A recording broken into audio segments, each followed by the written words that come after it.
जब भी हम पूजा करते हैं तो भगवान को भोग लगाते हैं। मंदिरों में भगवान को अलग अलग प्रकार का भोग लगाया जाता है। अब सवाल ये है कि क्या भगवान हमारे द्वारा चढ़ाया गया भोग खाते हैं? यदि खाते हैं तो वो वस्तु समाप्त क्यों नहीं हो जाती? और यदि नहीं खाते हैं तो भोग लगाने का क्या लाभ? अगर आपके मन में भी ये सवाल उठता है तो चलिए आपको एक कहानी सुनाते हैं और आपको इस सवाल का जवाब उस कहानी में जरूर मिल जाएगा। एक बार एक लड़के ने पाठ के बीच में अपने गुरु से यही प्रश्न किया कि क्या भगवान हमारे द्वारा चढ़ाया गया भोग खाते हैं? गुरुजी ने तत्काल कोई उत्तर नहीं दिया। वे पूर्ववत पाठ पढ़ाते रहे। उस दिन उन्होंने पाठ के अंत में एक श्लोक पढ़ाया जो कुछ इस प्रकार था।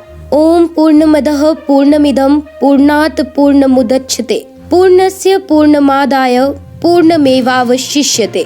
पाठ पूरा होने के बाद गुरु ने शिष्यों से कहा कि वे पुस्तक देखकर श्लोक कंठस्थ कर लें।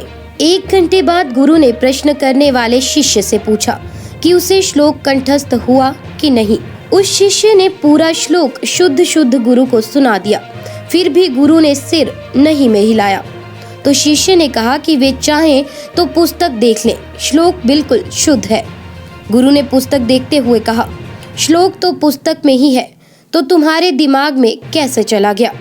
शिष्य कुछ भी उत्तर नहीं दे पाया। तब गुरु ने कहा कि पुस्तक में जो श्लोक है वो स्थूल रूप में है। तुमने जब श्लोक पढ़ा तो वो सूक्ष्म रूप में तुम्हारे दिमाग में प्रवेश कर गया। उसी सूक्ष्म रूप में वो तुम्हारे मस्तिष्क में रहता है और जब तुमने इसको पढ़कर कंठस्थ कर लिया तब भी पुस्तक के स्थूल रूप के श्लोक में कोई कमी नहीं आई। इसी प्रकार पूरे विश्व में व्याप्त परमात्मा हमारे द्वारा चढ़ाए गए निवेदन को सूक्ष्म रूप में ग्रहण करते हैं और इससे स्थूल रूप के वस्तु में कोई भी कमी नहीं होती। उसी को हम प्रसाद के रूप में ग्रहण करते हैं। और फिर इस पूरे वाक्य के बाद शिष्य को उसके प्रश्न का उत्तर मिल गया। तो उम्मीद करते हैं कि आपको भी अपने प्रश्नों का उत्तर मिल गया होगा।